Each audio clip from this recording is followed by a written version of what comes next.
Подай ждем.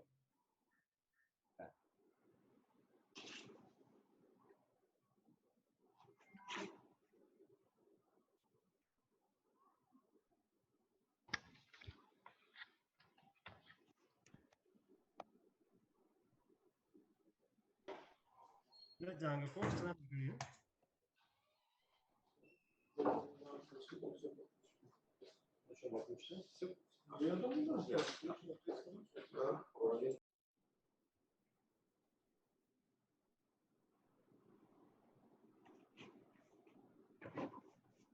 I request Dr. Kala, madam, to mute and switch off the cam. Kindly, I request Dr. Kala, ma'am. Thank you so much. And video off, ma'am. Thank you so much, ma'am.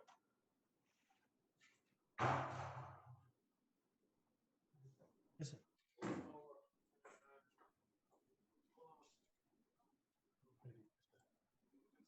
1 second, sir. Because one person.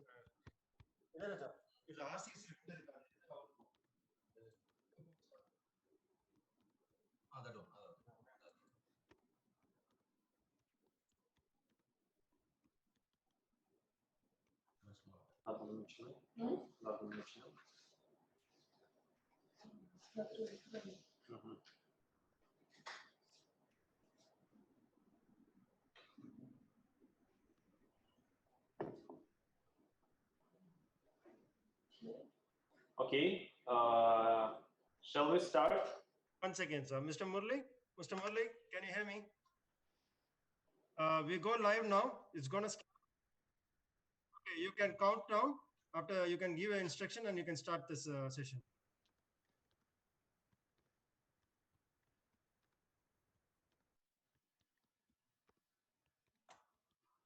Mr. Murli, can we start, right? Yes, sir. We can start it now, sir. Okay, thank you. Ladies and gentlemen, thank you very much for joining us for our webinar on Sputnik V and its significance for India. Actually, we were planning to have that event slightly earlier, but due to some technical reasons, it was postponed. But I believe it's fortunate because now we have 7 speakers to address our webinar, and I think it's very good. As I understood, almost half of our visitors, they can speak Russian because they used to study in Russia. Am I right? Okay. So at the beginning, I just wanted to ask Consul General of the Russian Federation, Mr. Oleg Kavdeev, to address the gathering and to have a welcome speech, please. I welcome all the participants of this webinar. So what we are going to discuss today is extremely important for each and every person all over the world. The global pandemic of the new coronavirus, which has already claimed the lives of hundreds of thousands of people, is a big threat to the very survival of humankind. The general worldwide hectic efforts are on to find a sure remedy against this deadly virus. The general consensus is that the most cost-effective way to fight the COVID menace is not drugs, but a life-saving vaccine. I'm very proud to say that researchers at the Kamalea National Research Center of Epidemiology and Microbiology in Moscow did an amazing job and developed a vaccine, Sputnik V. The vaccine uses a unique 2-vector human adenovirus technology. Currently, no other country in the world has similar technology for COVID. The launch of this vaccine on August 11th has seen immense interest and response globally and raised hopes in many countries for doing away with pandemic. Unfortunately, this announcement received criticism from some quarters, notably from those trying to develop their own vaccines, which are yet to be proved for efficacy and safety. Some media chose to focus on politics and attempts to undermine the credibility of the Russian vaccine. Of course, an article published in the September issue of a very reputed publication, The Lancet, cleared most of these doubts. But still, it is sad that instead of celebrating this scientific breakthrough, some resorted to denigrating it for no valid reason. And it looks very odd, but is a hard fact that quite a few contributors to the negative coverage were in no way qualified to comment on the properties of the vaccine, not being in the medical profession at all. Some may not like the fact that Russia has established itself as a clear leader in the vaccine research, having developed the safest and the most effective COVID vaccine. In the trial studies, experts of the Gamaleya Center effectively use the human adenoviral vectors platform. The proper dosage of the vaccine substance allows an effective response in almost 100% of those vaccinated in the already conducted trials. Over decades, human adenoviral vector-based protein has been proved to be the safest vaccine delivery vehicle. And by the way, two different vectors are used in two separate shots. This technology generates a more effective immune response. Some other companies outside Russia also use the same platform for their COVID vaccines. This only validates the Russian approach. And today, the main objective for Russian researchers is to ensure unconditional safety of the vaccine. The results of phase 1 and phase 2 of the trials have shown great promise. 40,000 of candidates were registered for phase 3 trial out of 55,000 who have applied for being tested. Clinical trials of Sputnik V will be conducted by a number of other countries locally, and the first results are expected to be published in October, November. It is a well-known fact that the Russian Direct Investment Fund, which is piloting the Sputnik V vaccine, has entered into a partnership with the Hyderabad-based Dr. Reddy's laboratories to test and, subject to regulatory approval in India, to supply 100 million doses of the vaccine. Russian vaccine could provide a credible option in the fight against COVID in India, and deliveries could potentially begin in late 2020. I'm sure that the representative of Dr. Reddy's laboratories, Mr. Lakani, will provide us with updated information on the subject. Sputnik V is not the only vaccine offered by Russia. Another vaccine developed by the Vector Virology and Technology Center in the city of Novosibirsk was provisionally registered only a few days ago, and it goes by the brand name of EpiVac Corona. We support sharing experience in this area and cooperate with all interested countries, as it is very important to overcome the consequences of our common emergency once and for all. As you may be aware, speaking at the 75th session of the United Nations General Assembly via video conference, President Vladimir Putin proposed to hold a high-level online conference involving the states interested in cooperation on developing coronavirus vaccines. A big contribution to this initiative is the agreement between Russia Direct Investment Fund and Dr. Reddy's laboratories, which is really a major international deal for supplying vaccine so eagerly awaited. I'm sure that a free exchange of opinions at this online meet will be useful for a more comprehensive understanding of what we can jointly do to overcome the pandemic within the shortest possible time. Thank you. Thank you very much, Mr. Avdeyev. As I said, we are going to have 6 speakers, and as far as we have that quite big number, please make your story short, about 10-15 minutes maximum, please. And I would like to have Dr. Rangareli Buri to address our webinar, and he's the president of Infection Control Academy of India, and I believe you're going to highlight some issues regarding cooperation between our two countries in health care. Please, Mr. Thank you very much, Mr. Ragadev, Mr. Abdiev, colleagues, ladies, gentlemen. Good evening, dobry večer.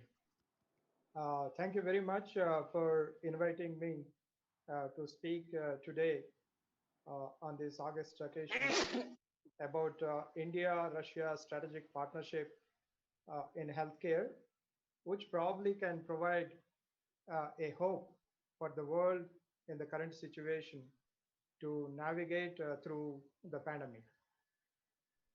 We are all in an unprecedented times as our countries and world is grappling with the onslaught of a virus which we do not fully understand and has several new and unfamiliar features. From common man to heads of the nations, and from healthcare workers to the knowledge workers, billions of people worldwide are in anticipation of an effective solution to deal with the current pandemic.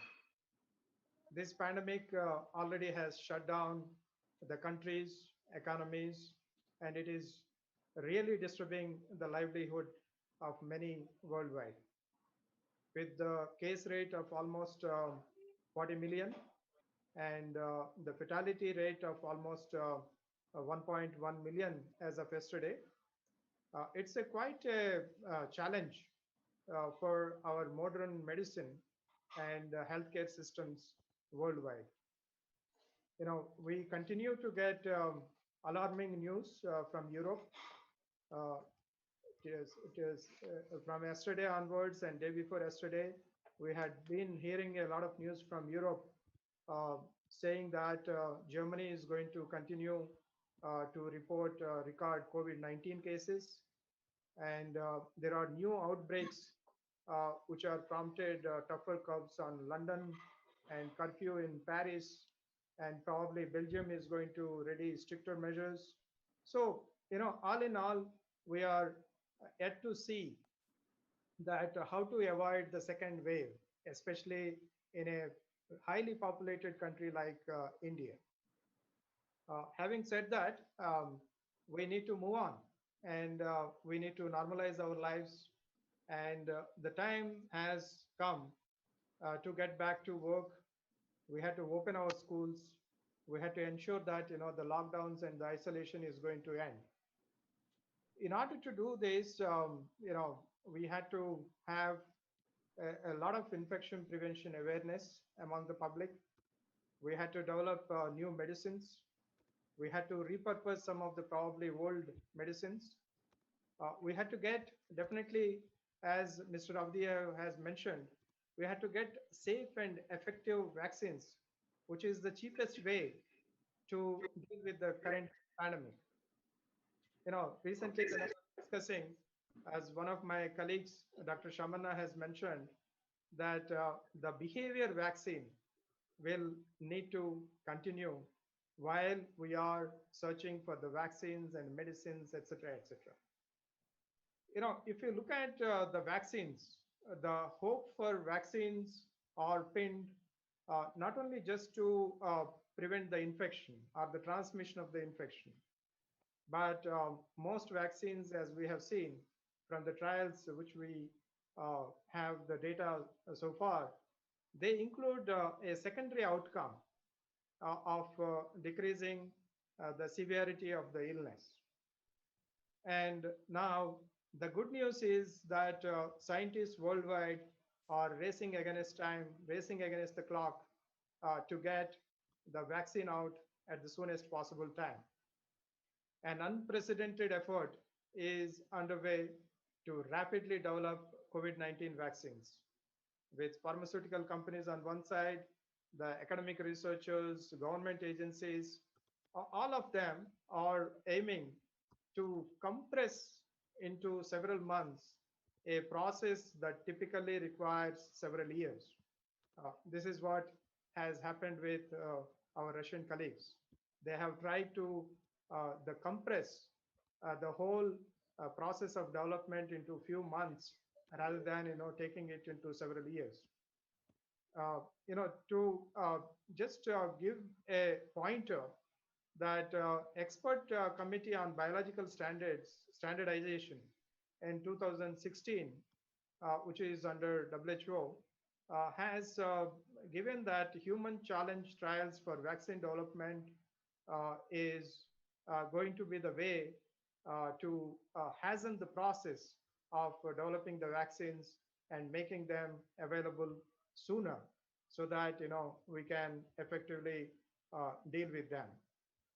And in this process, if you look at what is heartening is that as of 16th October, that is yesterday, according to the World Health Organization database, about 43 vaccines have already come into clinical evaluation, and almost like 150 candidates vaccines are in preclinical evaluation. And it is heartening to note that scientists of both our great nations, that is India and Russia, have made significant progress in this endeavor. We should congratulate Russian scientists for getting 2 vaccines into the commercialization phase. As Mr. Abdiyev has mentioned, it is not about only Sputnik V, but day before yesterday, one more vaccine has been approved by the Russian authorities for commercialization. And from the Indian side, if you look at, the Indian scientists are also working very hard, and we should also congratulate them for getting at least 3 vaccines to advance clinical evaluation phase. We hope and also expect from our scientists that all these vaccines would prove to be safe and effective and enable our health systems to deal with the current pandemic. As we all know, that the public confidence in vaccination at the moment is very fragile. And adding to all this, there are a lot of public arguments on trivial matters. A lot of sensationalization is happening. There is a one-man up kind of ship by companies and nations discrediting each other. All this is not going to help already depressed and fatigued public to have kind of assurance that they will be able to come out of this enormous healthcare crisis out of this in the soonest possible time. As Mr. Rabdi was mentioning in the opening speech, that there are vested interests, who are trying to create an unnecessary discussion, which is actually derailing the whole process of finding the right kind of solutions to the current problem. So, vaccine nationalism, that is another problem which is coming up very prominently. That also should end.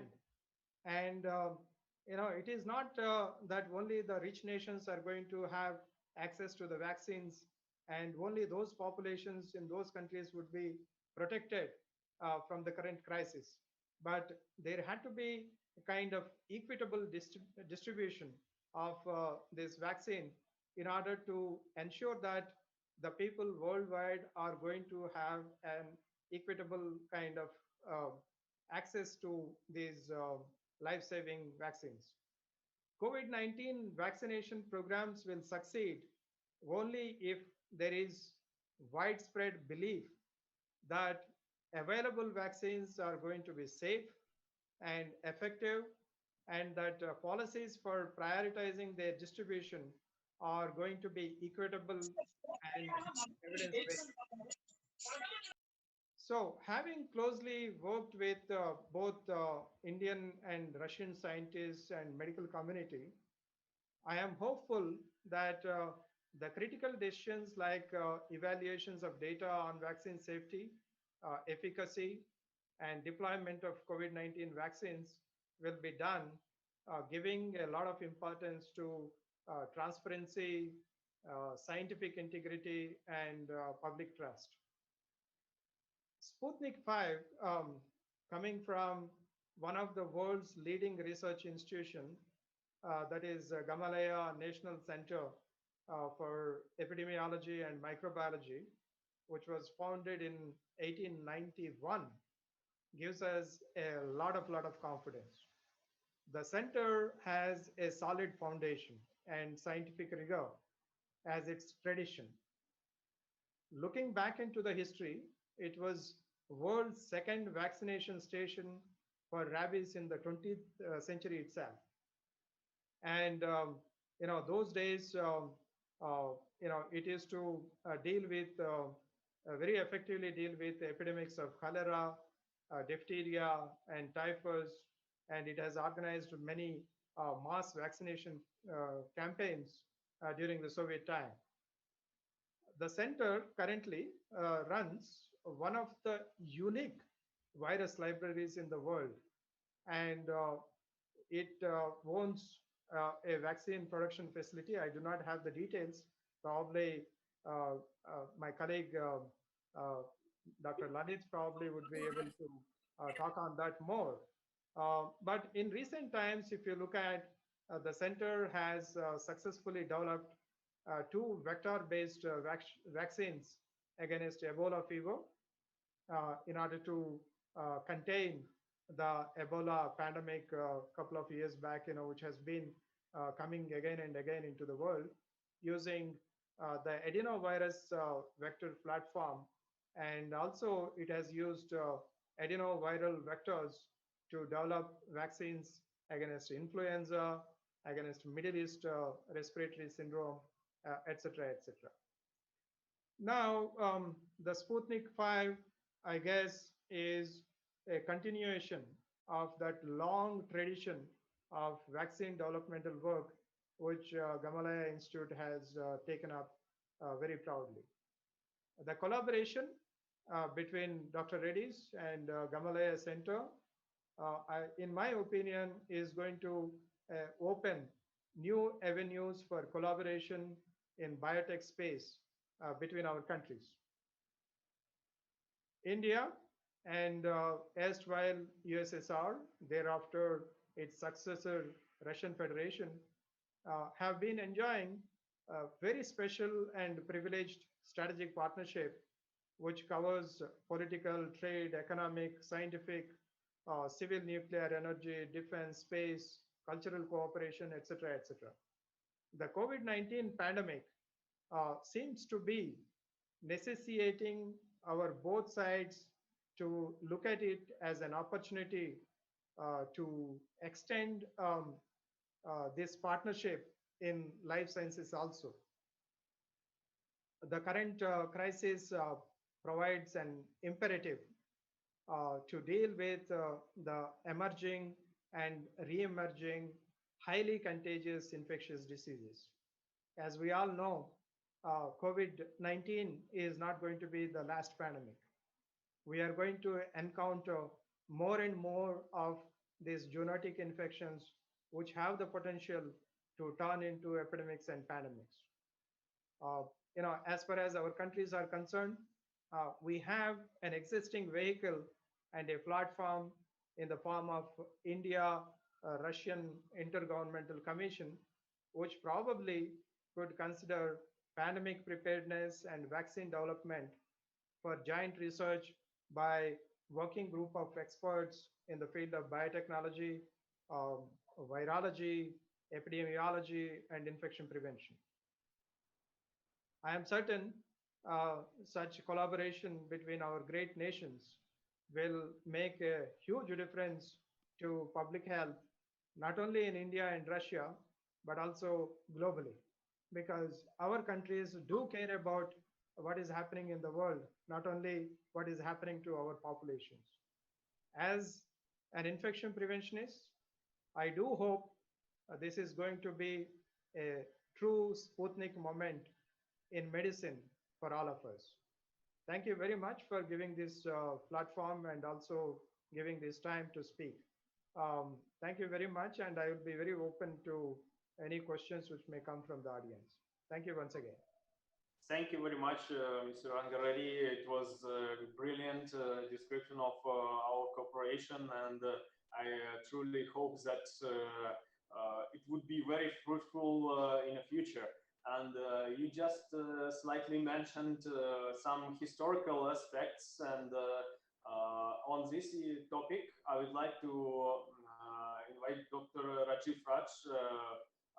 He prepared presentation on this regard, and please, Dr. Rajiv Raj. Yeah. Good evening, everyone. At the outset, I would like to thank everyone for giving me this opportunity. So let's go to the presentation. So as you all know, the Sputnik V, in 1957, October 4th, the first satellite which created a Sputnik crisis around the world, was orbiting around the Earth for nearly 2 weeks. And today is the Sputnik moment, when Russia has firstly announced the vaccine. The whole world has turned back towards Russia and waiting for the results. So coming to the history of the institute from where it comes, it's called as the Gamaleya Research Institute of Epidemiology and Microbiology, founded in 1891 by named after the famous scientist Nikolai Gamaleyev, who is a microbiologist as well as an epidemiologist. It is an institute which has fought epidemics of cholera, diphtheria, and typhus. It has the biggest, one of the world's largest virus library, and it has its own production facilities. So in 1980, it created the first technological platform using adenovirus extracted from the human adenoids. In 1915, the Ebola vaccine was registered in Russia. In 2017 and 2018, the first international patent for the Ebola vaccine was done after 2,000 people were tested in Guinea. In 2020, now at present, the second Ebola vaccine has been registered in Russia. So as there was a pandemic of Ebola in 2015, the first vaccine was registered in Russia. The same situation provided, like the Sputnik moment. It was an Ebola moment. The whole world was against the vaccine. But at last, after 2 years, the WHO has recognized and given a patent for the Ebola vaccine. So from that, it says the place where it comes is the most authentic and the most scientific facility that is available in the world. In fact, we have a separate road named after Gamaleya Institute with only research in microbiology. So as we all know, there are more than 170 vaccines available on ongoing research. The vaccines are many. You have vector vaccines, you have inactivated vaccines, you have nucleic acid-based vaccines, and you have recombinant protein-based vaccines. So why this vector-based vaccine is very significant? So our vaccines has 2 vectors. So what is the vector? A virus which can transmit an genetic material from one virus to the host to which it is injected. So as you all can see, the vector is an adenoviral vector, which is usually found in the adenoids of any human being. It has been the highly researched vector in the Gamaleya Institute. They have been doing research for more than 40 years now, and they have used it for many things, even for cancer research also. So this vector is which has a protein spike, otherwise called as the S protein spike, which is inserted towards the cell. And you have 2 vectors. The first vector is called as an AD26, and the second vector is called as an AD5. Both the vectors are given at an interval of 21 days. So the first vector has created some immune response, whereas the second vector has created tremendous long-lasting immune response. So why is Sputnik V very special? So it has a 2 vector-based vaccines, so which no country has done, and 2 doses. It is freeze-dried. It is freeze-dried means it's easily transportable and easily manufacturable in other countries also. It has a long-lasting immunities and extensively researched adenoviral vector proven to be effective. And recently studies have found that it has 1.5 times more production of antibodies than other vaccines. So coming to the trials, the adenoviral vector vaccines against influenza and Middle Eastern respiratory syndromes, even today, phase 3 clinical trials are ongoing for further research. So for Sputnik trials, Phase 1 and phase 2 has been completed and registered by the Russian government, funded by the Russian Direct Investment Fund. So phase 3 trials are nearing completion, and this is a paper from the Lancet. The recent paper from the Lancet published online on September 4th. So it has compared the safety and immunogenicity of both the vectors, okay, and the antibody levels. So it shows that the antibodies levels have risen 1.5 times in patients who have been injected with this vaccine. So coming to the legal liabilities and the controversies prevailing around the world. The whole world feels that has a doubt on the Sputnik V, but phase 3 trials can be conducted in all countries. So Russia has allowed phase 3 trials in all countries, and the law of the land is to be followed.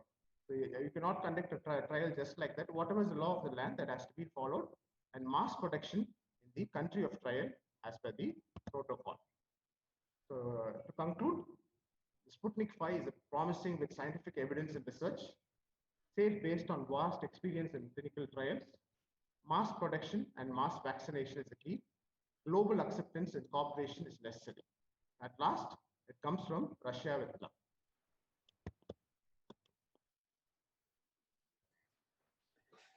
Well, thank you very much for your presentation, Dr. Rajiv Raj.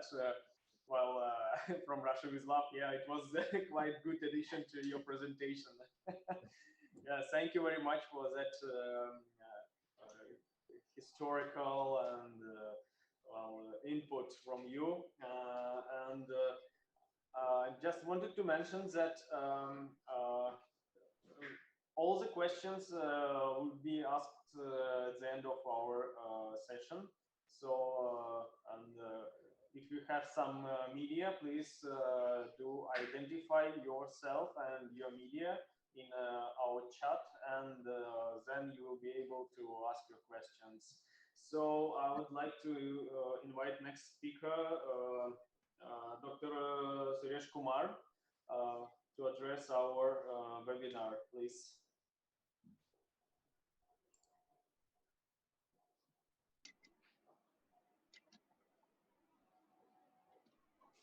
Good evening, and thanks for the opportunity, and thanks for inviting me for this talk there.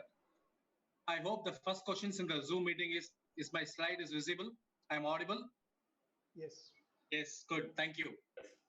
So my disclosures, I'm not in a Zoom dress today there. I'm in a proper dress code. And second thing, I'm a poorly earning infectious disease physician there. If you see the earning of infectious disease docs, they're not making big money because we solve the problem created by other departments. We don't make money. Only thing, we lose our hair. That's most important, because we start scratching the problems created by others and how to solve it there. That's the duty of infectious disease docs in India there. So my objective today, why COVID-19 we are discussing there, why vaccine, which vaccine we need to go, to whom, and I'll try to summarize at the end. This is my idea of talk today there. Why COVID? Everybody knows this is an impact of COVID in India. If you see, more than 70 lakh odd people affected, more than 1 lakh odd people died because of the COVID so far. Remember, this is the first wave we are talking about. I'm not talking about what my previous speaker alluded on second wave, what Europe is facing now. We are just in the first wave. For India, the first wave is not over. Almost all the states has been reported, and we are number 2 as far as numbers is concerned. Number of COVID cases is concerned. We are number 3 as far as death is concerned. So this is the data of October. This is the data of October there. Then why vaccine? Some of the countries opted the mode, develop herd immunity, go for natural infections and getting immunity. One of the famous countries called Sweden mode. They thought everybody should go get infected, develop immunity. That's what the theory they thought. And so many other countries also thought of it. This is a good strategy there. We need to get infected and get the natural immunity, but that's not the case there. If you see that death rate is going up, even though the numbers is going down, the death rate is going up. Remember, we are in the first wave of infection. Not even the second wave started. So we are in the first wave of infections, and particularly in India, the death rate is more. Even though we are losing people above the age of 60, but for this case, even we are losing younger people. We are losing our workforce. That is not a good sign. People are talking about the second wave, but for me, it is not over. We need to prepare for the second wave. How to prepare for the second wave? Already we exhausted our first wave preventions, first wave modalities. I'll come back in a minute why we need vaccine there. This is the reason we need vaccine. This is NIH guidelines. What is the guideline says? When a person is hypoxic, give antiviral medications. Unfortunately, yesterday WHO trial called Solidarity trial shown nothing is working for COVID. None of the treatment is working for COVID. Initially, we tried hydroxychloroquine, we tried azithromycin, we tried lopinavir, we tried so many things. Then finally came remdesivir, the US famous molecule there. Unfortunately, it is sinking now. It is sinking with the Solidarity trial. Nothing is working for COVID. If you see, UK guidelines clearly told, apart from the steroids, nothing is going to save the life of the person. Even they clearly mentioned in July itself, remdesivir is not working. Unfortunately, the company is pushing the remdesivir. Everybody start believing the remdesivir. Yesterday, Solidarity trial nailed it. Remdesivir is not working there. So, but Indian physicians try different combinations. Chloroquine is gone down and remdesivir is sinking. People thinking about ivermectin and other options there. But this is our idea. When you think something new, the idea should be validated and the idea should be executed properly. But the evidence, we need to wait for the thing there. This is our idea process only for ivermectin. In Indian physicians, they're using more, but we need to create an evidence. Unless evidence comes up, it's a bit difficult for us to do the thing there. So treatment is not working for COVID. Treatment is not working for COVID. So we need to switch back and see whether we need to change our strategy. We tried treating the patients in our first phase of wave COVID infections. So in second wave, what we need to do, change our approach. What approach? We already exhausted our public health interventions, like staying at home. Staying at home, wash your hands, cover your mask, cover your face, all the things we exhausted. In spite of executing this type of interventions, this is called the Swiss cheese model. They put a lot of things there, physical distance, ventilations of your surroundings. You need to wear mask, maintain hand hygiene. You need to put testing, contact tracing. Almost all public health interventions we tried for the first wave. Almost all the interventions were tried. We tried treatment modalities also. I have shown treatment modalities is not working and these public health interventions were executed. But if you see Indian data, in spite of putting a lockdown, that is one of the serious measure. In 100 years, it is not executed. As an ID physician for the last 20 years, I have not seen lockdown there. Even though we face epidemics of H1N1 and everything, we have not put a lockdown. Lockdown is an extreme measures the countries can take. But lockdown is executed, still the numbers has not come down. We put the mask, we thought of hand hygiene, we thought everything to the people. In spite of putting all public health interventions, COVID graph has gone up, death rate has gone up. So one thing, the treatment is not working. Second thing, the public health interventions is not working. That is a problem now. Why? Uncertainty. Even though it is 9 months over, even though 9 months is over, getting over, now we are in 10th month of COVID, but still we do not know who is going to die, who is going to go back home. People are saying that a lot of things can predict, but there is no absolute model to predict who is going to go home, who is going to die. This is a bit difficult challenge there. Second thing, immunity. How long the immunity is going to last? People talking about the natural infections. The natural infections, now the hot topic is reinfection now. Then transmission mode, whether it's an aerosol, droplet, we still do not know. Lot of gaps in our knowledge. That is the reason we need to think about the vaccination there. Then what is the future for COVID? Whether the immunity, what we are developing after the infections, it is going to short lasting means we are going to get annual COVID till 2025. If our immunity is going to last little longer, we are going to get twice a year COVID. Suppose our immunity is going to last longer, the COVID is going to say bye-bye to us. But unfortunately, now the thought process, the immunity is going to last with a natural infection. That's what the COVID. So when the immunity is going to last shorter, we need to have a demand for the vaccine. When the immunity is going to last longer, there's no demand for vaccine. So this is a basic logic we need to remember there. Then people ask, you said so many public health interventions, but so far the proven public health interventions for infectious disease is concerned, vaccines. Vaccines is a proven thing there. Apart from the vaccine, nothing improved the mortality rate. Vaccines and pure water that improve the mortality rate as far as infectious disease is concerned. So hygiene is more important, and second thing, vaccine is most important thing there. These are all history. For example, how we came out of the influenza pandemic, because of the hygiene and because of the public health interventions. Polio became history for us. Before, polio is a major problem. Now polio is free. India is free of polio. Why? Because of the good vaccinations we have implemented. Tetanus. I have not seen tetanus in the last 10 years. Gone.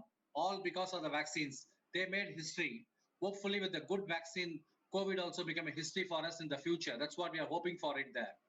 So the 60s model, what we need to introduce, vaccine as a final step, they're thinking about it. All other public health interventions is not working. Now they introduce vaccine as a final guard. If you introduce the vaccines, vaccine is going to save you. That's what they're thinking about the interventions. The first wave, we are not thought about the vaccine because it is not there. But now a lot of vaccine talks is going to emerge. So we need to introduce vaccine as a last resort there. Then which vaccine? My third question is, COVID is a killer. COVID is going to last longer. And vaccine is a proven public health interventions. I proved it. So a lot of vaccine there. Lot of vaccines. Which one I need to use? Which one to use? This is a good article saying that which one to use. Lot of confusion there. People are talking. All races going up. Some come emerging. Which one I choose? Why there are so many vaccines there? If you see the phases of the trial, this is the phases of the trial. The vaccines won't come immediately or it's not jumping from the world. It should come when the research. First thing we need to thought about it, that's called pre-research phase. Then it come to the preclinical stage. Then it go to the clinical phases, phase 1 and phase 2 and phase 3, then licensing and manufacturing. Right now, when the vaccine enters the preclinical phase, the chances of success is 7%. When the vaccine enters the clinical phase, the chances of success is 20% there. So that is why a lot of vaccine candidate now hitting the market. So a lot of preclinical trial vaccines are there. My previous speaker alluded how many entered that thing. Similarly, what is there in clinical phase? Clinical phases, hardly 30 vaccines is entered that right now. So once it enters the clinical phase, the chances of success is not 100%. Only 20% we are going to get it there. For example, polio took 60 years for the vaccine to come. Ebola took 15 years. SARS-CoV-1, still there is no vaccine, 17 years over. MERS-CoV, still 6 years has gone, no vaccine. But SARS-CoV-2, because of the collaborations and international help, we are coming with vaccine within 15 to 18 months. So COVID has given a lot of good things to us. International collaboration, that is the most important thing they taught us. They taught us about infection control. Before that, hand hygiene is a difficult thing, but now everybody is washing the hand because of the COVID, thanks to COVID there. So these are all the vaccine platforms. We call either we need to use a DNA or use a RNA or protein. And we need to go with some vectors, either a dead virus or live attenuated virus or vectors. My previous speaker talking about the vaccine that uses the vectors. So we need to go about it. But most of the vaccine now they're going with protein-based vaccine, or it can go with RNA vaccine. That is a mantra for us. So I told this is a cycle. First, the research idea should come, then go to the preclinical phase, then come to the clinical phase, and finally, they are talking about the freeze-dried. So we need to have storage facility. -80 is very difficult. In India, remote part, I can't maintain a freezer. So we need to think about these things there. When vaccine is coming to the market, we need to think about these things there. So this is a nutshell, what is DNA vaccine, what is RNA vaccine, what is a platform, and what are all the company investing there. What are the company? Without trials, we can't hit. Some of the VVPVs can get the trial without a lot of things there, but we need proper trial. And these vaccines, for example, live attenuated vaccines is a measles. Don't think it is new. This is old one. We already existed. We need proper trial for execution. That's most important thing there. So what is the advantages and disadvantages? Live attenuated vaccine is a good vaccine. Unfortunately, for pregnant ladies, we cannot use because it can cause disease. Kill vaccine, we need to give a large doses. That's the problem there. That is why we go with the recombinant technology, but recombinant technology is a costly one. And similarly, the storage is a bit difficult. So we need to choose what is cost effective, how to give, how to take to the remote part, and everybody should get it. That's most important thing. That's the most important thing for advantages and disadvantages. A lot of investment happening by so many companies there, but which one is going to succeed? We need to wait and watch. COVID vaccines, a lot of people thinking about it. Out of 151 candidates, 42 are in phase 3 trial. Once they reach phase 3 trial, the chances of success go behind 20%. Remember, that's most important thing there. India is one of the centers for a lot of vaccines, but unfortunately, some of the vaccines entered without doing proper trial. So emergency use authorizations is given there only for military populations. China is using this vaccine for military populations. We need to do a proper trial for everybody there. So 3 vaccines went into stopping the trial. Almost J&J, AstraZeneca, and all companies, 3 companies stopped the vaccines because of that temporarily stopped. Temporarily stopped because we cannot rush the vaccine like your drugs. We need to go with the proper phases and take time. So don't before your presidential elections, I didn't want the vaccine. This is not a mantra. We need to wait for some time. We need to wait. We need to see the adverse events. We need to see local reactions also. Some of the vaccines has put on stop because of the local reactions. We need to monitor the local reaction. That's most important thing. That is why not only the WHO solidarity trial for treatment, WHO solidarity trial for vaccines also started. It should be solidarity. We need to see everybody what is going on. Then we need to place the molecule there. Whom to vaccinate? That's the last question I need to answer. It is going to come. A lot of vaccines is going to come 2011. Whether it needs VVIP only or everybody should treat. Whom going to treat? That's most important. It's not going to hit. All vaccines is not going to come in January. It come in a phase manner. What should be the approach? Initially, limited supply is going to be available. With the limited supply, whom you want to protect? Everybody you want to protect? If large number comes, yes, you can take it up.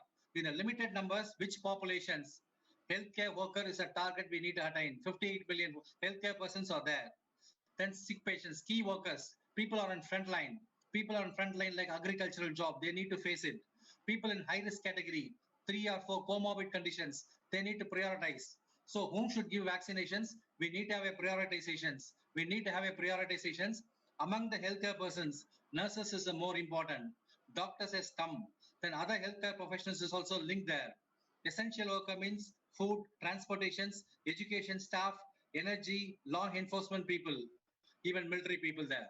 So people at high risk, obesity, diabetic, hypertensive, cardiovascular disease, they need to be prioritized. Particularly people has got multiple comorbid conditions, we need to prioritize. So COVID is a killer, going to last. Vaccine is a solutions. Which vaccine? It has got large protections, easy to give, easy to administer. Either one dose is better, easy transportations. Whom? Initially healthcare persons and frontline staff, then people who got comorbid conditions. Once the vaccine supply goes up, everybody will need to target it. In summary, COVID is going to last longer. Antivirals has not provided answers so far.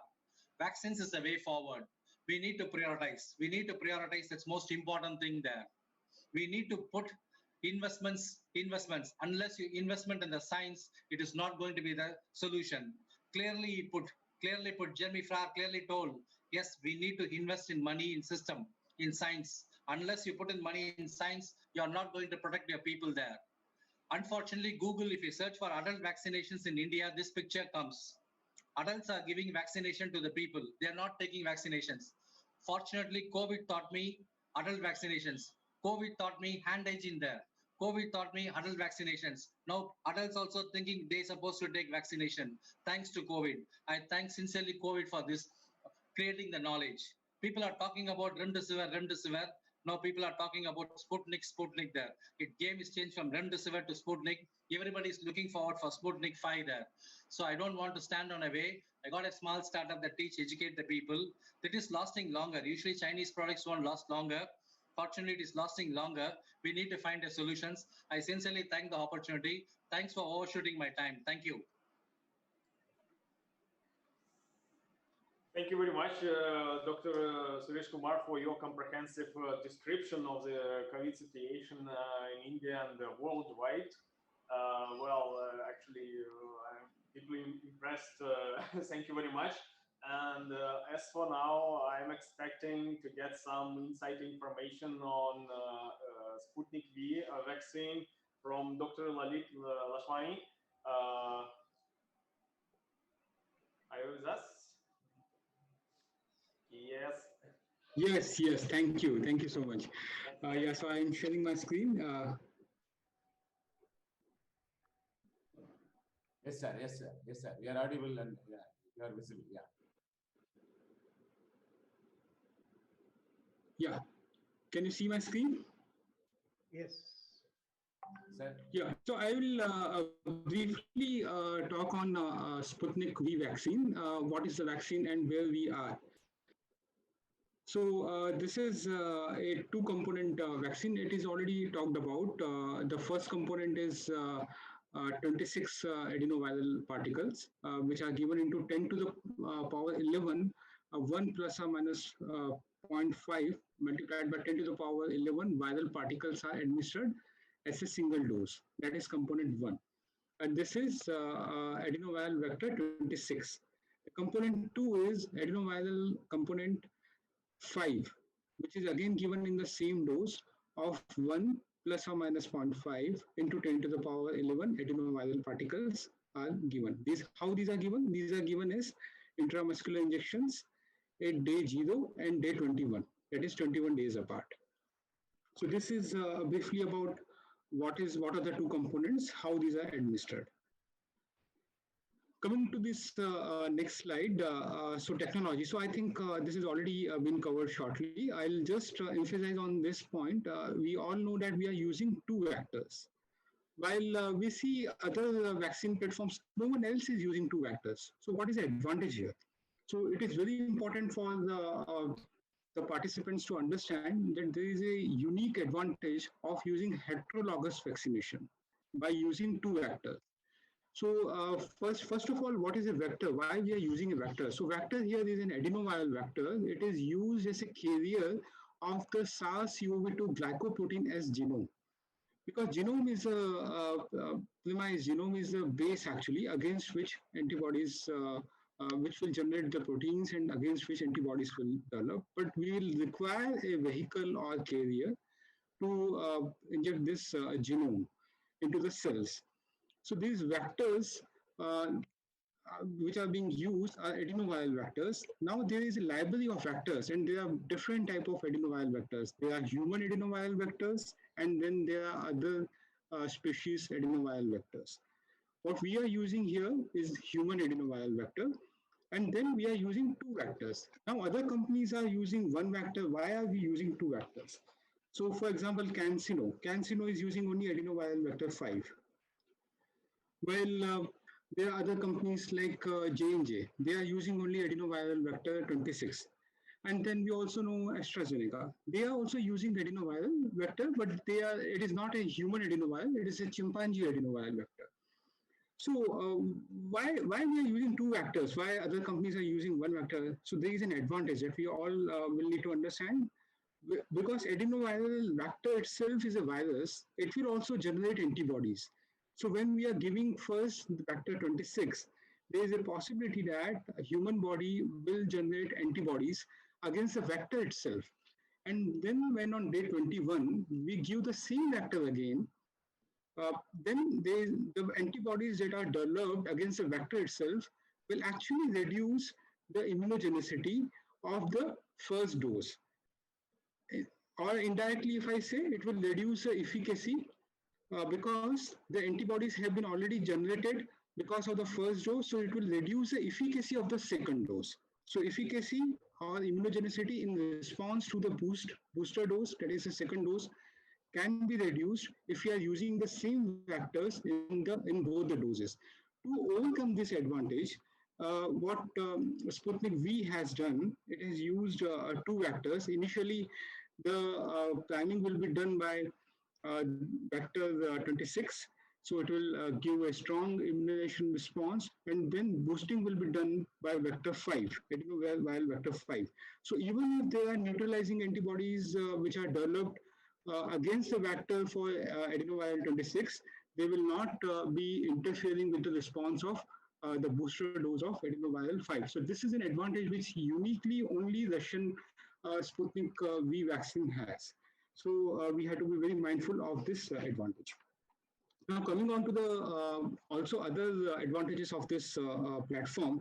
So human adenoviral vectors, they are already established in multiple other vaccines. So 3 Ebola vaccines have been already in Russia, China, Africa, using this adenoviral vectors.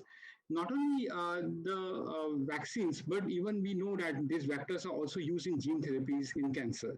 So adenoviral vectors have also been used in 2 anti-cancer drugs, and multiple patients have been already treated with this. So overall, there is a 17 years safety experience with these vectors. So that is where when we are saying human adenoviral vectors, the safety is widespread. wide established, and we are seeing the same thing in the clinical trials so far. More than 8,000 subjects have been dosed, but there is not a single SAE with this adenoviral vectors, Sputnik V vaccine so far. Now coming on to the, because I was looking at some questions actually during this presentation, that people want to know, participants want to know more about Sputnik V vaccine. What is the data already available and what we are going to do now in India as well as what is going on in Russia. So I will quickly present, I'll not take much time. So phase 1 and phase 2 data with the Sputnik V vaccine is already available. Roughly around 76 healthy volunteers were dosed into these studies. Normally, we would expect there could be a question, oh, why not? Why only 76? Why not more? But given that this is a pandemic, there is a huge need for getting the vaccine on time. So that's where we have to be really mindful of the timelines and progress to the next stage as early as possible. In line with that, phase 1 and phase 2 has evaluated in 76 healthy volunteers and then quickly moved to phase 3, which is currently ongoing. So in both these phases, both adenoviral 5 and 26 separately as well as combined have been tested in different cohorts and have been found to be safe and immunogenic. And the immunogenicity was quite good. So this is a brief about the design. I will not go into much on this, but we looked into the antigen-specific antibody levels as well as the adverse events, as well as viral neutralizing antibody titers. So all these parameters were checked into phase 1 and phase 2 studies. And I'll quickly present, this is a slide on the titers. Now, if you see here, I think there is some error here. Okay. Yeah, if you see here, then the titers which are available, you can see that at day 21, we see a very good level of titers, GMT. But when you give this, both the doses to 26 followed by 5, that is prime dose followed by booster dose, you see a very strong immunogenic response. So at day 28, you see the titers in the level of 5,000s, while at day 42, you see a mean geometric mean titers of 14,000, which is very good titer. And this is a consistent titer which is seen in 100% of subjects. So this is, of course, a mean titer, but you see there is a seroconversion of 100%. It is all subjects who received Sputnik V vaccine had very good immunogenicity response, and the seroconversion was 100%. So this is something which is very good response, very good data for the phase 1 and phase 2. This is already published in Lancet, one of the highest reputed journal, and is a peer-reviewed data. Moving on to the next slide. So if you see here, phase 1 and phase 2, these are the neutralizing antibodies. I would just say here that the neutralizing antibodies that were found are comparable to convalescent plasma. So generally these are compared to controls which are recovered from COV2. So that how does it compare with the natural infection antibody titers? And these were found way above the antibody titers which were seen in the convalescent plasma.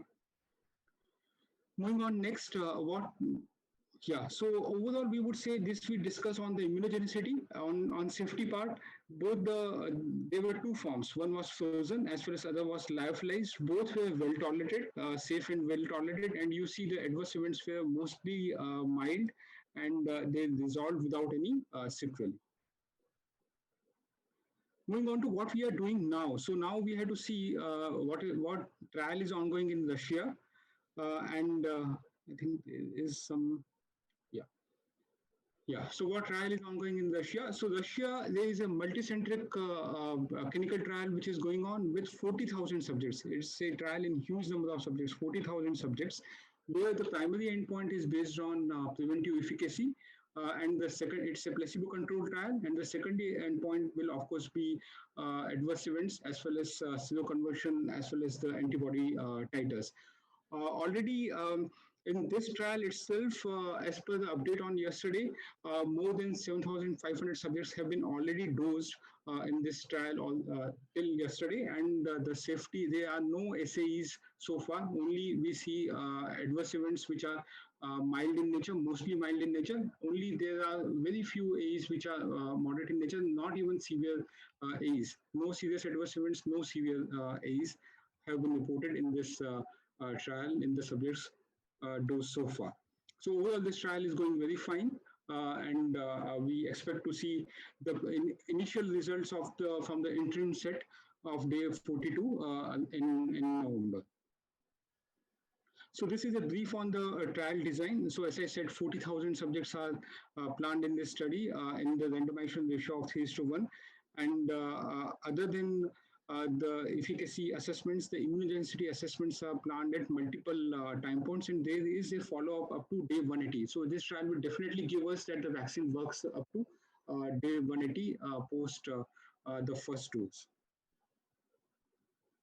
So just I'll try to summarize it fast. There is a very good safety data on the human virus adenovirus vector platform. So this is a safe platform, and we don't expect any safety concerns with this vaccine. Non-clinical toxicity data has been very good. The phase 1 and phase 2 and ongoing phase 3 data has already given us more than 8,000 subjects in total, and the data safety data so far has been very good. So this is the advantage with this vaccine. Now, I will just summarize on this. What is there in India? How this vaccine will affect, what is the significance for India? So, as we discussed, this vaccine has unique advantage of heterologous vectors. Safety has been very good because of the human adenoviral vector platform, which is a safe, established platform.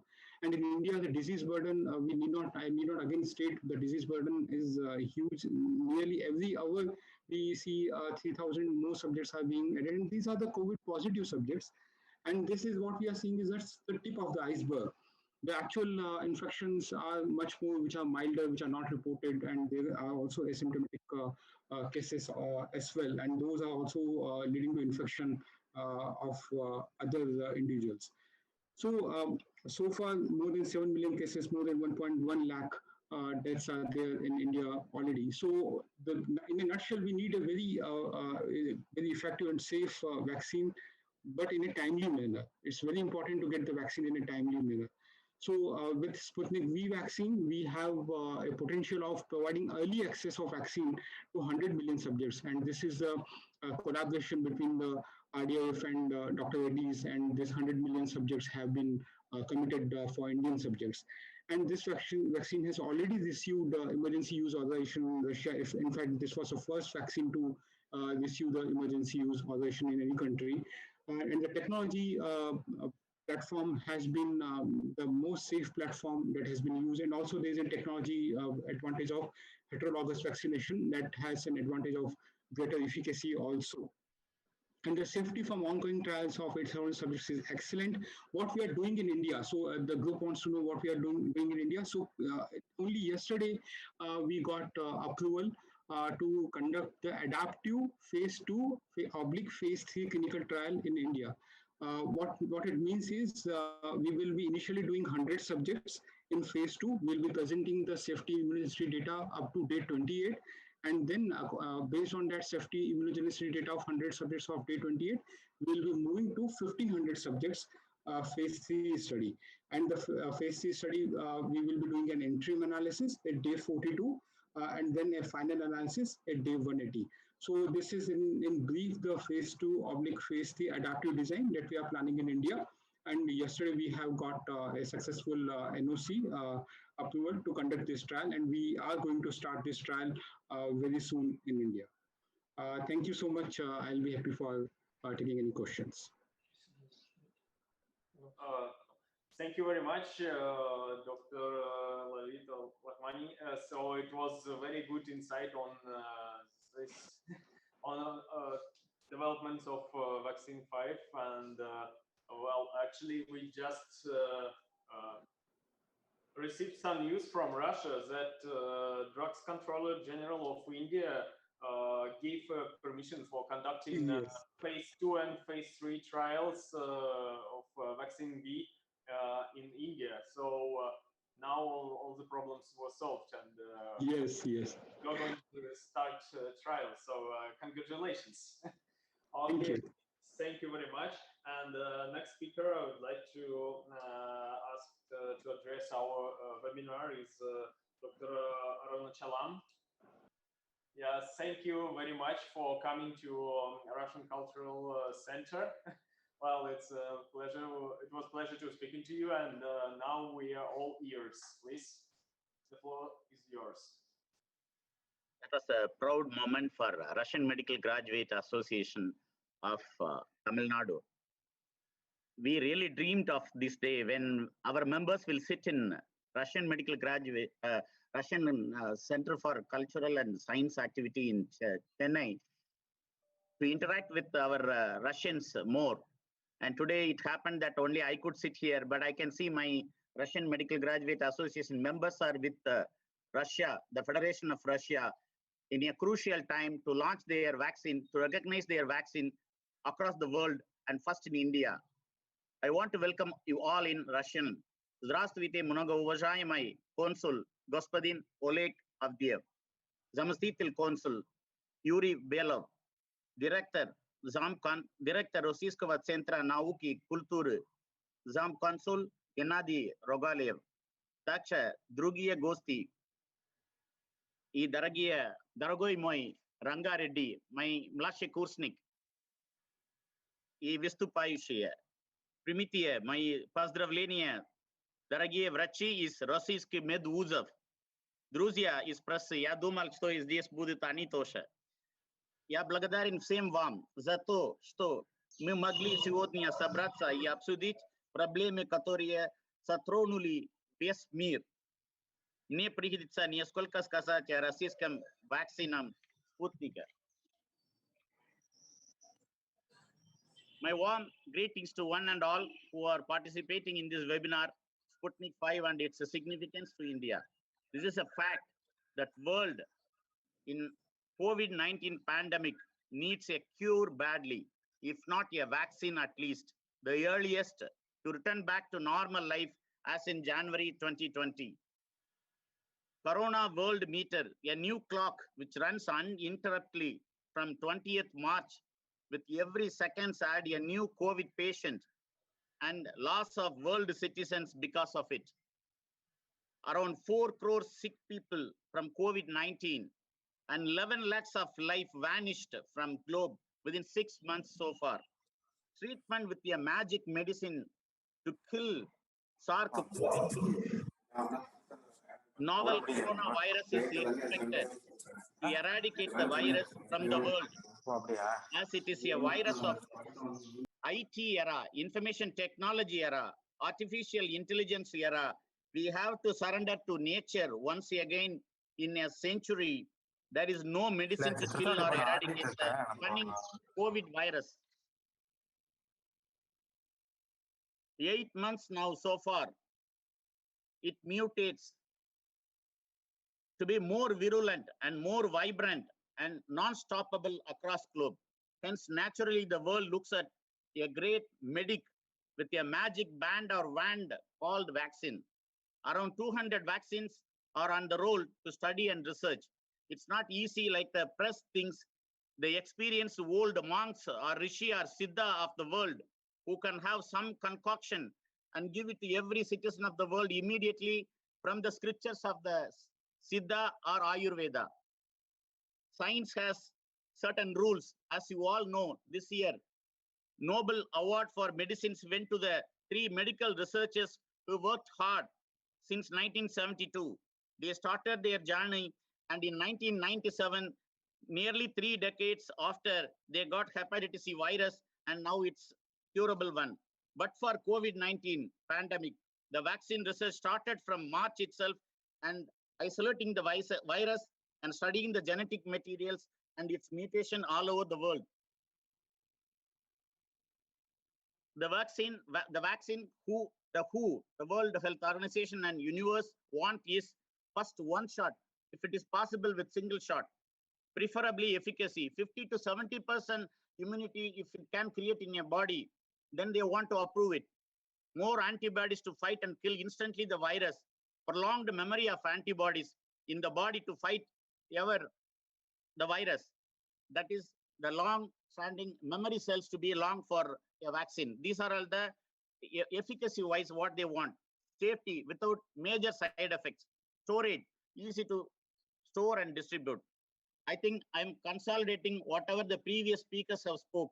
There is nothing new from me as far as the Sputnik 5 is concerned, because every speaker has spoke about it. World over, the medicine, the pharma industry, its medical research and inventions are with the private firms only. No government is doing research or having a pharma company under its own umbrella. Then the trade, profit, and national pride with the economic partners around the world sets it. We know the approval also becomes commercialized with lobbying. Even among medicines, we medics know the drugs from USA, European Union, China, Japan has various approvals on launching and promoting also. In this scenario, Sputnik 5 has emerged as a Sputnik V has emerged as a first registered vaccine by Russian government on 11th August itself. 2 vaccines with 21 days cap is the vaccination schedule for it, as my previous speakers have been talking about. Now about Sputnik 5. Russian researchers have extracted a fragment of genetic material from novel coronavirus SARS-CoV-2, which codes information about the structure of the spike S protein with the virus crown and is responsible for the link entry into human cells. Vector is a virus, as everyone was telling, minus gene, minus genetic code, minus genetic material. Vector does not pose any health hazard, unlike other vaccine around. Adeno-vector with S protein, that is genetic code AD26 ADS, as previous speaker was elaborately discussing, creates immunity immediately. The other AD5 is prolongs immunity, increases memory cells. The Gamalev Institute Natural Center of Epidemiology and Microbiology is a century-old one. It's not a younger institute like in any other developing world. Technology of adenovirus vectors has been going on since 1980 in the same institute. According to researchers, phase 1 and phase 2 had studied on 76 people, as the previous speaker have graphically mentioned. In difference to other vaccine trials across the globe, this number was low, but the previous speaker has very well explained why it was low. The August 25th post-registration, post-clinical trials, phase 3 trial started on 40,000 people in Russia and Belarus. Moscow alone, 33,000 people have been already vaccinated as of now, according to data available. Now, third phase around the globe, it is with all vaccine researchers, they are exposing their vaccine research in an elaborate way. That is what lacking with our Sputnik 5 as far as the global trust is concerned. That will be removed by our Reddy's laboratory, which I think brought to the field by our Ranga Reddy, I think. In India, if the vaccine trials are going to be open, frank, and immediately if it is going to be open to the public and the scientific researchers, I think that dark spot on the vaccine research, means adenovirus research, will be vanished, and this vaccine will be accepted universally after India does a trial under the guidance of or under the sponsorship of Reddy's laboratory. The clinical trial is the field trial important for approval of vaccine. Johnson & Johnson unexplained illness allowed the trial to pause for some time. Oxford AstraZeneca, the woman with mysterious symptoms, the vaccinated woman with mysterious symptoms found to be linked to the previous illness. Pfizer, moderate side effects in phase 2, that is fatigue, headache, myalgia. By informing these things to the world, they claim is credible than Sputnik 5.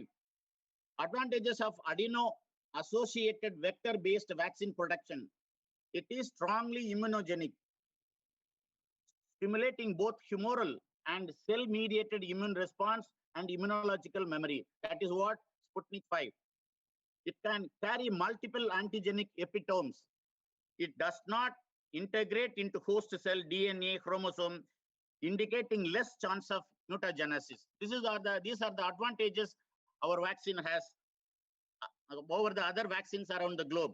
The disadvantage, what a pharmacologist pointed to me, was pre-existing antibodies against adeno-associated vector may interfere with the immunogenicity potential. That means if a person is already having some sort of immunity, his immunity will be disturbed by giving without any measurement of what you call his immunity if we inject this one. The large scale production of adeno-associated vector may be a complex procedure. This is what a pharmacologist from India feels. I think Dr. Reddy's laboratory has to do a lot of work to make a vaccine available in production stage. Thus, Sputnik V also will become first vaccine against COVID-19 SARS-CoV-2 virus as the first satellite launched by the Russian scientists and researchers. And here I stop my lecture, my knowledge sharing with you. Thanks for the opportunity, and I'm very proud to be a Russian medical graduate sitting in Russian Cultural Center, Chennai, to talk about a Russian vaccine which is going to give the relief, the magic band to the world. And the world will one day say, like Russian Sputnik V has relieved our pandemic pain from the world. Thank you. Thanks for one and all. Thank you very much, sir, for your address. So as for now, we have last speaker, Dr. Ravindranath. Are you with us?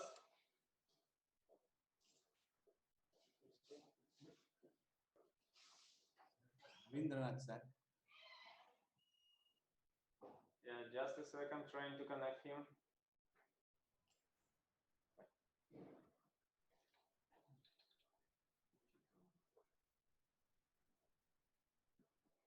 Babu Ganesh, unmute your mic.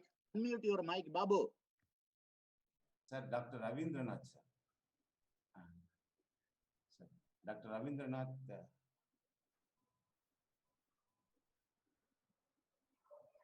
Dr. Ravindranath, sir, are you hearing us? Sir, you can. You are unmuted already, and your camera is on. Can you please request the moderator to pass on, as there is no response from Dr. Ravindranath? No, he's here. He is with us. We cannot hear you, sir. I think his mic is not working.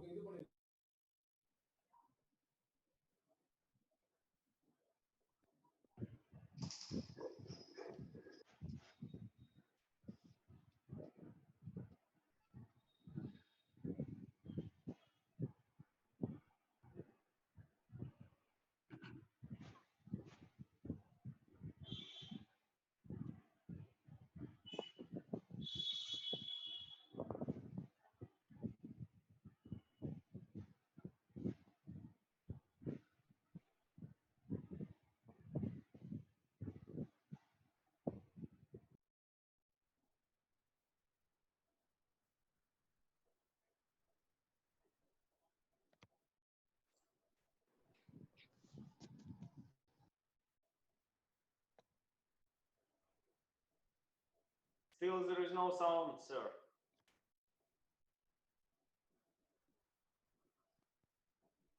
Hello? Yeah, now we can hear you. Okay, I directly speak. Okay. Okay, wonderful. Thank you. Sorry for the disturbance. It's okay, no problem. The floor is yours, please. Yes, okay.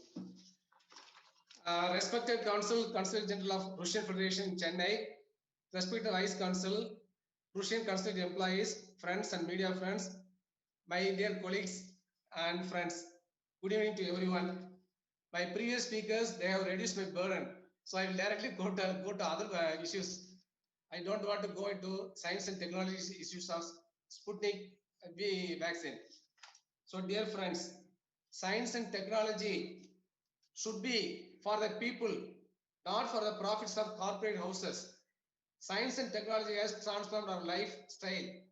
Our quality of life has changed. It has helped a lot to control pandemics and to produce newer medicines, medical devices, equipments, and vaccines.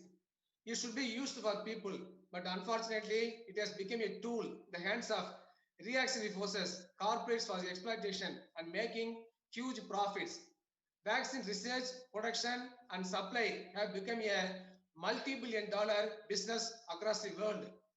Multinational pharmaceutical companies of Western countries are using vaccines and medicines to increase their profits.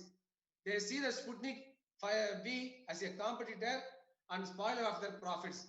So they are waging a misinformation campaign against Sputnik V and belittling the science and technological capability of Russia in the medical field. The former Soviet Union had helped a lot to the developing countries for developing their science and technology. After getting independence, India also received help from the Soviet Union to build up pharmaceutical industries to lay foundations for research in various fields of sciences. Now, India has become a hub for drugs production. It is exporting medicine to various countries. More than 115 countries, India is exporting medicines, including Russia. We are exporting medicines to Russia also. The foundation for that was laid down with the help of the Soviet Union. We are exporting medicine to Russia. The foundation was laid by the Soviet Union. Soviet Union had helped developing countries in eradicating smallpox, polio, and other vaccine preventable diseases. Soviet Union's help, the achievements, the science and technology was tremendous. Its historical achievements have helped the Russian Federation to strengthen its capabilities in science and technology. India is a country with a huge population of more than 1.36 billion. It needs more doses of vaccine to control the SARS-CoV-2. It needs 600 million doses initially to protect the healthcare workers, frontline workers, and priority population. Sputnik V will be very useful to fill the gap in the demand and supply. Government of India should consider that. Already now the Government of India has accepted for phase 2 trial in India. It is a welcome move. We appreciate the Indian government. Indo-Russian bilateral cooperation, the virus research, newer vaccine developments, production will be more useful to the Indian and Russian people as well as for the entire world. Now the world is passing through a very difficult period of pandemic. The sufferings of the world people are unprecedented one. The world has become a global village. The world countries are interlinked, interrelated, interdependent. If there is an emergence of newer infectious disease, it may affect the entire world. Globalization of diseases are taking place. In that condition, we need globalized response to combat newer infections and pandemics. No country can combat the pandemic individually, and no country can be isolated. International cooperation and solidarity are needed to combat pandemics, but unfortunately, some countries are behaving differently and trying to utilize the pandemic for economic benefits of their MNCs, multinational corporations. They are trying to utilize the pandemics to attain economic and political hegemony in the world. They dictate terms and conditions on other countries and international organizations like WHO. They want to store millions of doses of the vaccines for their small population. They want to store the vaccines unnecessarily. They are not bothering about the people of developing countries. This is an uncivilized and inhuman act. This attitude will affect the entire world. India and Russia should work together to defeat such forces, and they must use the science and technology for the benefits of the common people. Sputnik V will be a milestone in this direction. They should ensure availability of COVID-19 vaccines to all people of India and the entire world. I congratulate Russian scientists, government of the Russian Federation, the president of the Russian Federation, Mr. Vladimir Putin, and people of Russia for their sincere efforts to bring the Sputnik V vaccine and other 2 vaccines against COVID-19. My sincere thanks to Consulate General of Russian Federation in Chennai for giving the opportunity to express my views on Sputnik V COVID-19 vaccine. Long live Indo-Russian friendship. Long live Indo-Russian cooperation in science and technology. Thank you very much. 2 days back, Putin has announced the registration of the new vaccine, the second vaccine for the COVID prevention. We appreciate the initiative. Definitely, it will be a milestone, the world history. Russian contribution for eradication of COVID-19 will be a memorable one in future. Thank you very much. Thank you all. Dr. Ravindranath, thank you very much for your warm words about our cooperation between our two countries. Thank you very much for your speech. And I would like to ask Dr. Babu Ganesh to address our webinar and to convey vote of thanks. Good evening, all. Vote of thanks by Dr. Babu Ganesh from Russian Medical Graduates Association. If India is my motherland, Russia taught me to become a doctor. Russia taught me medicine. So my thanks, wholehearted thanks, first thanks to the land of Russia and the lovely people of Russia. Now, secondly, I must thank our Council General of Russian Federation, Oleg N. Avdeyev, and other Vice Council General of Russian Federations for their sincere effort for doing this webinar and Sputnik V launch. And thirdly, I thank Dr. Rangareddy Buri, President of Infection Control Academy of India, for his speech about Indo-Russian strategic partnership in healthcare. And fourthly, I thank our young and energetic surgeon, assistant professor from SRMC, Dr. Rajiv Raj. He is the real man behind our scientific committee for giving the speech, history and evaluation of Sputnik V vaccine. And then I want to thank Dr. Suresh Kumar, ID consultant, Apollo Hospital, Chennai, for his excellent speech about COVID-19 and the role of vaccine. We clearly understood his speech and very well explained. Thank you, sir. I thank Dr. Lalit Lakhmani from Reddy's Laboratories, Sputnik V and its significance to India.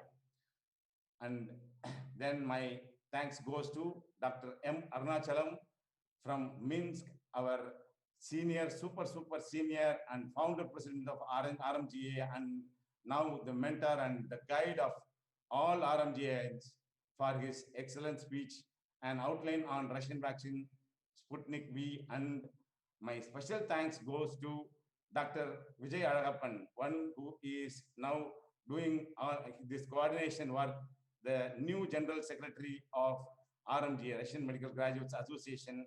And my thanks extends to all EC members, all Russian medical graduates, and the staffs of Russian Cultural Center, staffs of Russian Consulate.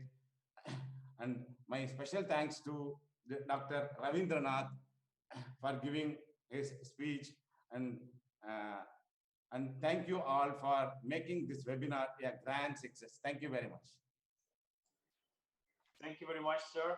And actually, I really wanted to give a special thanks to Russian Medical Graduates organization, because all the technical part was on them, and so it's really big work was done, and thank you very much. And now I believe we can come to question answers session. I read this our chat and one lady was asking some questions. Dr. Ivana Kalushkova-Balter, are you with us?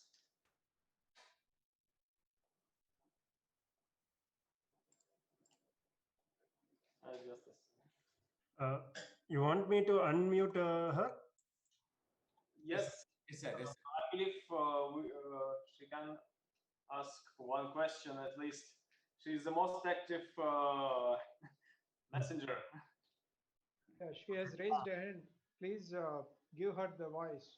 Okay, Please unmute her. Dr. Ivana, I'm just unmuting you, so you can unmute yourself.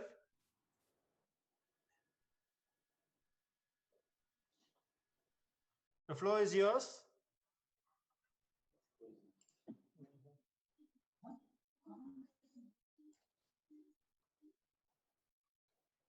Yeah, can you hear me? Yes, yes, we can. Yes, yes. So thank you, Dr. Reddy, to involve me to this discussion. Beautiful, really excellent.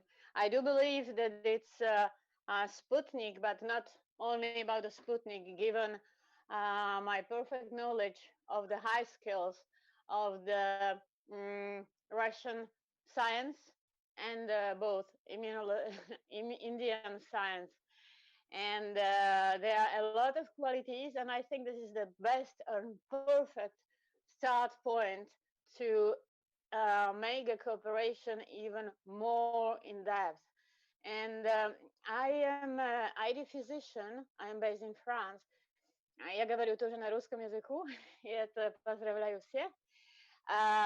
Je pense que I think that the essential from all this discussion is that we are doing the vaccine now. And I am sorry to say, I'm very clear, we are acting late because the signal that the pandemic is coming, they were for many reasons hidden, and now we are doing our best to save the situation. But in the meantime, we have a great knowledge from the previous Ebola, from the previous MERS, SARS, from the Hong Kong. So, and the data which were presented are more than interesting. I do think that, and it was highlighted in all discussion of the participants, the most crucial is now to be sure that the vaccine is safe, because we know all who are in a vaccine field, and myself for a long time as well, that the science needed time, which we don't have now. So it's a very bold decision, and we are, how to say, we are based in our very, very good scientific knowledge. We have really no time to be late. Now, what we have to think, and it was mentioned again in most of the presentation, is to guarantee the good long-term immunity. So a part of the safety data, which is crucial, and what I observed assisting in a worldwide meeting vaccine held in Washington, where I was highlighting the importance of the surveillance, constant surveillance, laboratory network, infrastructure to avoid the next pandemics happening now, which is catastrophic from societal, human, sanitary, and economic impact for all. And any country cannot face this epidemic alone. So this is kind of a wake-up call, and the India and Russia, it's perfect partners to do the vaccine COVID-19 like Sputnik with a good long-term protection immunity, and same time thinking about the human and humanity, because there were several examples that the vaccine they were provided by both countries also for those who are in the most of need in African countries, in South American countries, for a price which is accessible. Because myself, I do have experience in the private industry as well, in research, as a head of the research. So I know that there is a lot of questionable business talk, but the priority, it's all about the human and the well-being and their health. I do think that this COVID-19 is simply mirroring the weakness which were lasting for a long time.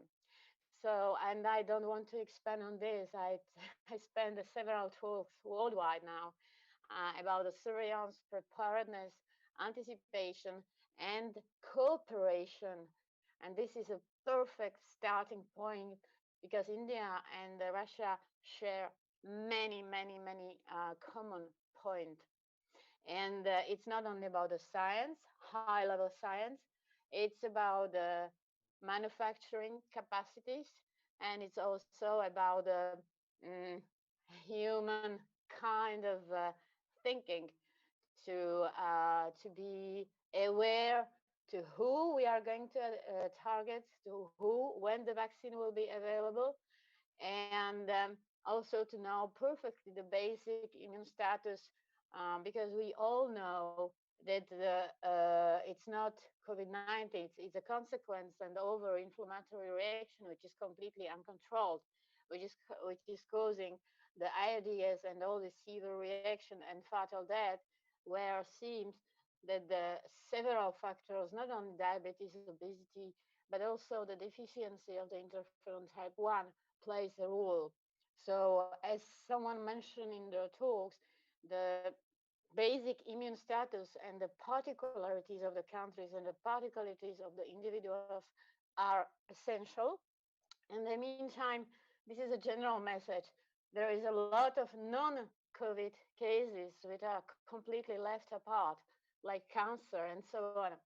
So in the meantime, to think about the treatment, and I'm very happy to see that there is a lot of treatment coming from India, also from other countries, which seems to be have a short part in a preventive and prophylactic, but a treatment measure. So all doors open, but based what I heard, what I seen in a COVID-19, and based how much I know the Russian scientists and also the Indian scientists spending a lot of time in India, I think that this is just the perfect activity, and really I thanks to Dr. Reddy organizing the meeting.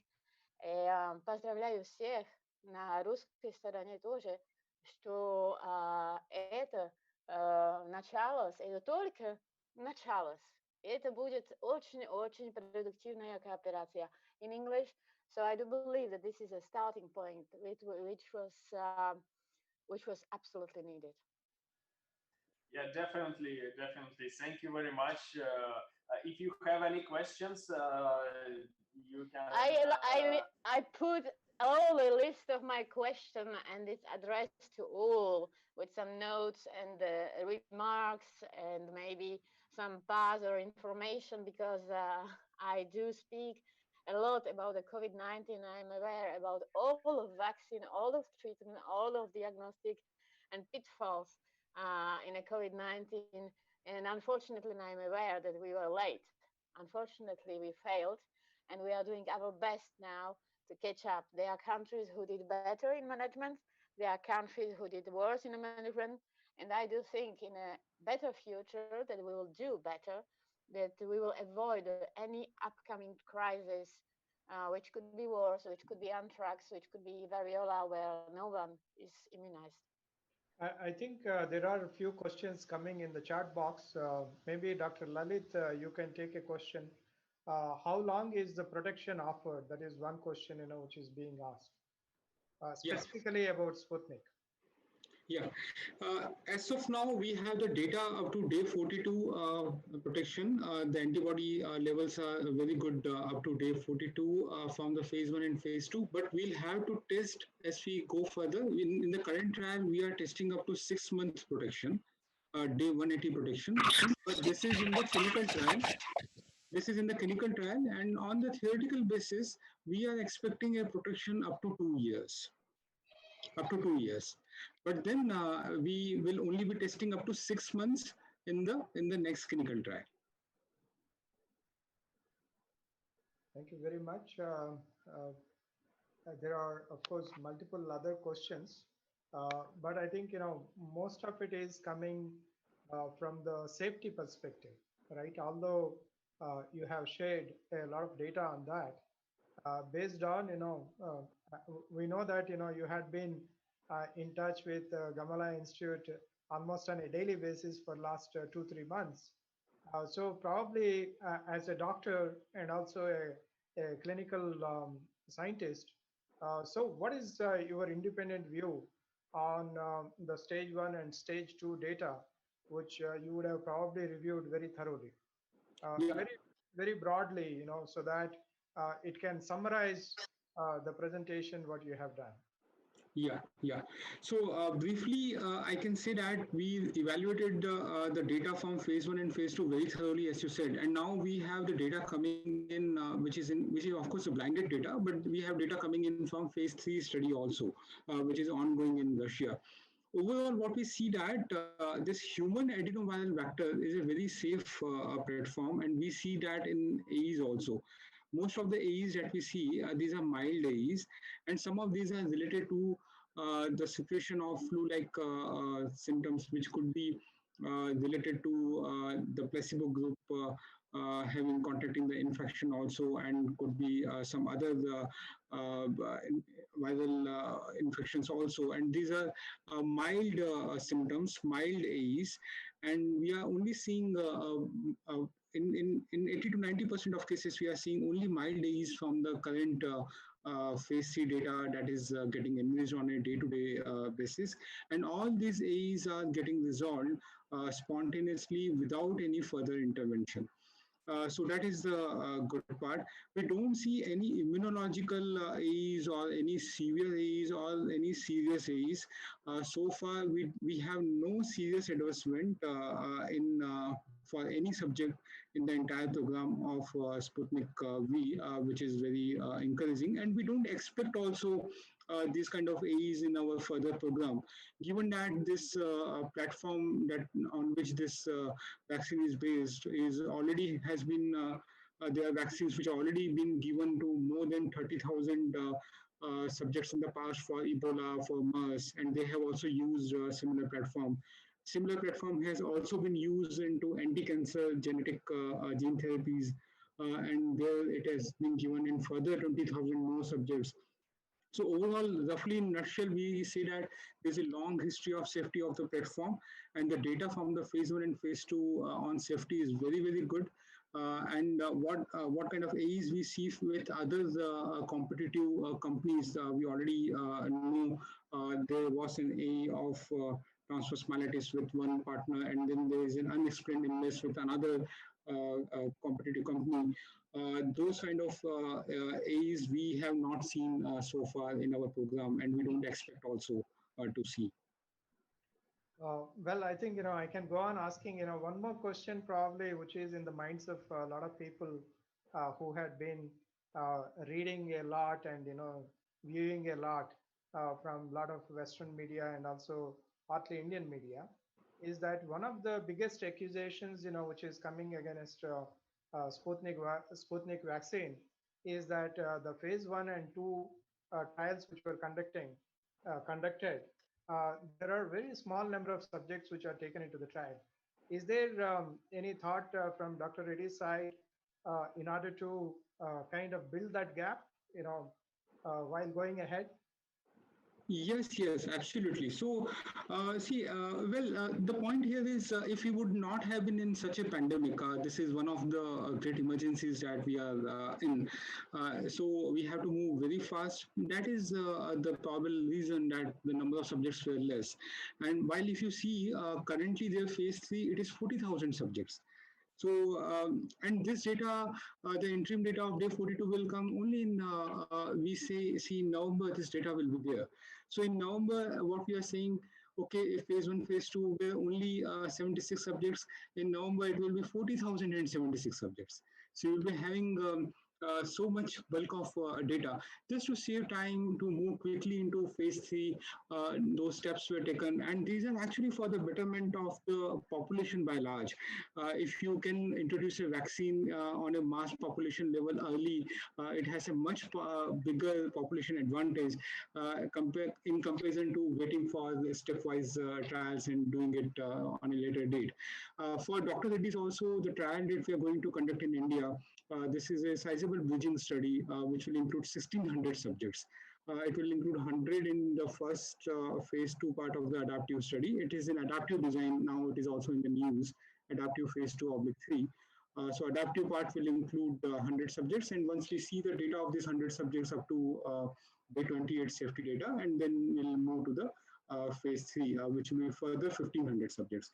So at the end, before we get authorization in India, we will be having the data from the 40,000 subjects interim data of Russia plus phase 1, phase 2, which is already there, plus 1600 this data. So overall, the data will be roughly around 50,000 subjects. I think that is close to 50,000 subjects. I think that is something which is a very sizable data towards the end. Absolutely. I think, I concur with what you said. The extraordinary times require extraordinary kind of actions and measures. I think in clinical parlance, the extraordinary measures is to speed up as much as you can, not getting stuck at one place, so that the whole world can benefit from the research what is being done. Just I think Dr. Arunachalam is there. Sorry, actually, I have taken over to ask these questions because there are so many. I think it is okay with Mr. Gennady. Is it okay? I have taken the platform. Yes, please. Yeah. Dr. Arunachalam, I think, before giving an opportunity for you, I just see that, a lot of people are keeping asking actually about the WHO Solidarity Trial. Dr. Suresh has mentioned about it. Only day before yesterday, we have, yesterday and day before yesterday, we have seen the Solidarity Trial for results for the current medications which are available for COVID-19. And now the Solidarity Trial is going to be extended to vaccines also. Dr. Suresh, would you comment very briefly on this Solidarity Trial and its design so that the people can get a little view, and then probably Dr. Arunachalam and Dr. Lalit can comment on that. Right now, the solidarity vaccine trial is not yet started there. This is an initiative by WHO to bring the vaccine to everybody. There, this is a collaboration, not like solidarity trial for the drugs for treatment. For treatment, they started across the countries and started there. Right now, most of the vaccines is reaching the phase 3 there. Couple of vaccines has reached the phase 3 now. So the solidarity vaccines initiative, it is called, not a trial basis. They are working on with the different partners and different organizations to fasten the thing there, and they want to collaborate. Once they reach a sufficient trial of phase 3 there, then only the trial is going to start. There is no set format they started right now there. They're working with so many organizations to come up with a good protocol right now. Since most of the vaccines from the different organizations reaching the phase 3, so they're working on it right now. But it's not yet started from my knowledge, because our center was one of the center participated in the solidarity trial for antivirals. That time we participated and we got the results and we know the thing, everything. But the initiative has just started, so we are waiting for the waiting for the protocol from the solidarity wing from WHO there. This is the status right now. Thank you very much. I think that answers the questions from Mr. Vikram and others. Mr. Arunachalam, Dr. Arunachalam, please, you wanted to comment on something. Thank you, Dr. Ranga. The question is, the Oxford AstraZeneca, the team, when they started their phase 1, phase 2 itself, they have started into mass production of the vaccine. Millions of vaccines are getting ready, even without any clinical trial. We all know about it. They are ready to push out once the results comes from phase 3. Now, as I was telling, large-scale production of adeno-associated vector may be a complex procedure. And in itself, it's a complex procedure. And you need to go for 2 vaccines within 21 days of gap. And it takes a long time to come about. And how far Dr. Reddy's laboratory is prepared for the production and distribution, and the time is going to be taken more than single shot vaccinations, how they are prepared and how they are going to be associated with the Russian research centers will be a very interesting one if you put the plan on the board, on table. Yes, I can answer this question from Dr. Reddy's side. We will be, as you actually said, manufacturing these 2 adenoviral vectors is a complex process, and we'll be transferring the technology from Gamaleya Institute to India, to Dr. Reddy's and the manufacturing partners. So we will be having manufacturing partners in India. So the vaccine will not directly be manufactured by Dr. Reddy's, but through the manufacturing partners. It is early to name the manufacturing partners on this platform, but we are already closing agreements with those partners. And the capability of those partners is in a range of, for a single partner that we are currently discussing, will be around 9 million doses per month. So the CMO, the manufacturing partner we are discussing, once we do the technology transfer, they will be producing 9 million doses per month. After all necessary approvals of manufacturing are received, we'll be starting this production. Not only one partner, we can have more partners also. And at the end, we are looking for a capacity of 18 to 20 million doses per month production in India for Indian subjects. And one more question is the public trust around the world about the Sputnik V will be very well associated with the Indian Reddy's Laboratories field trial of phase 2, because the government has given approval for phase 2. It's a reverse, but it is very good because I know how you could have bargained with the Indian officials for a phase 2 trial and then go for phase 3. So what is the basic of it? What is the what you call when Russia is doing a third phase, you have got from second phase. I want you to open up so that our members will understand, so that they can protect you in the eyes of the Indian population, scientists, or our Indian medical graduates like Dr. Suresh. Yeah. So, so thank you. So I can tell here that it is actually not a standalone phase 2. It is phase 2 and phase 3 together, combined into one trial. So it's actually a adaptive design, phase 2/phase 3 study. What we'll be doing is phase 2 part will have a cohort of 100 subjects.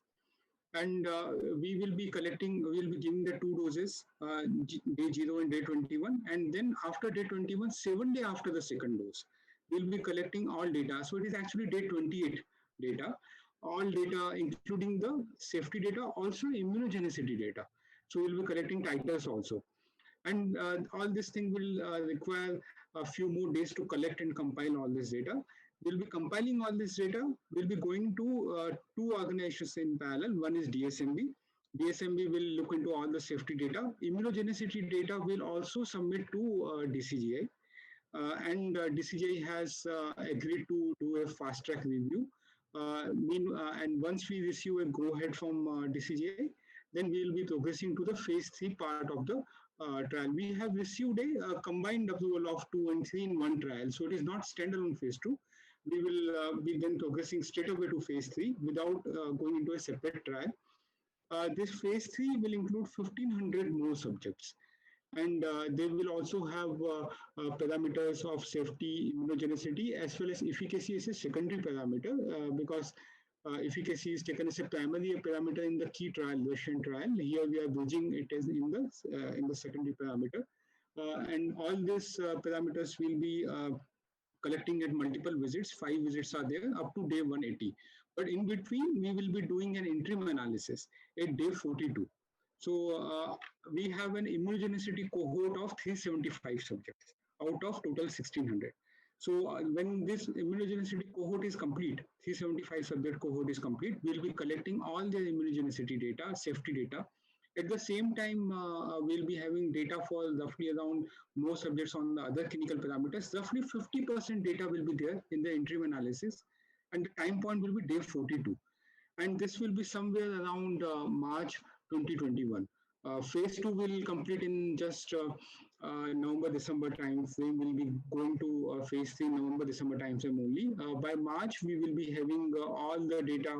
By Feb, March, I would say, we'll be having all the data of day 42 from the interim analysis. And this is the time we can actually, the data is very convincing, which we are very confident on. We will be approaching regulators again. And the last request to Reddy's Laboratories is the Russians, and we are very proud to say that we are Russian medical graduates. But the Russia as a whole, including the vaccine, the secrecy is part is very, very what you call a block in the mind of the researchers and scientific community in India and medical doctors. So I wish and I request you, each and every studies, everything, you put it on media across, very well narrated and very well presented to the people, so that the world also accepts the Sputnik through India, so that we can do our part for our Russian partners who want to give the global vaccination. And I'm quite sure Reddy Laboratory will be more what you call nirvana in Gandhi's word. So that the world will accept the facts. Thank you. Yes, yes. Thank you. That's a very good suggestion. We'll definitely take it. Yeah. Thank you. Mr. Kanadi, you want to wrap it up? I think we are almost 2 hours. Maybe it's time to wrap up. Oh yeah, we made it to 2 hours. But anyway, everyone was very brief and constructive, and so many information and discussion happened. So, dear ladies and gentlemen, thank you for attending our webinar. Special thanks for the speakers and for organizers. Thank you very much. Hope to see you at the Russian Cultural Center or the consulate when all this mess with COVID-19 is over. Thank you very much, gentlemen. Let's call it a day. Thank you.